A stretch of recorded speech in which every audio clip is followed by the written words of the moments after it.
Prone prone daw ba sa pedal strike kapag naka Coseblo gravel fork?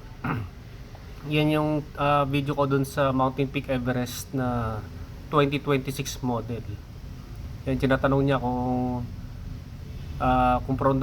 prone daw ba sa pedal strike kapag nilagay ng Coseblo gravel fork na maikli kasi yun 400mm ang crown net.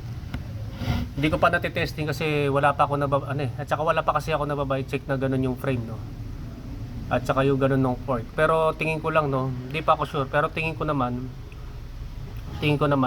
hindi naman prone sa pedal strike basta gagamit ka ng matatabang gulong na 29er. Kasi wala kasing 27.5 sa ngayon yung Mountain Peak Everest 2026 yung Everest 1. So gagamit kayo ng mga 2.2, 2.3 para sureball.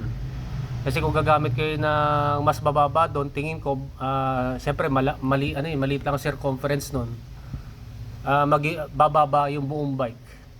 Yan, tapos siguro kung sa crank arm, kung may mahanap kayo na 165, yun, bili kayo ng 165 para para mas tumaas pa yung crank arm tip to ground clearance.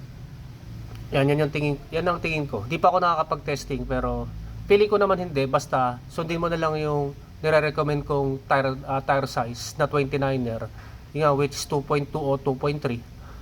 Kasi kasya naman yan dun sa Coseblo gravel fork eh.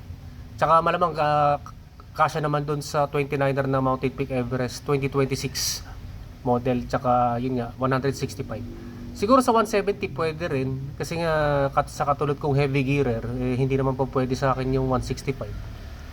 Siguro pwede rin basta yung gulong mo malaki. Yan yung pinaka-key dyan, yung tire size.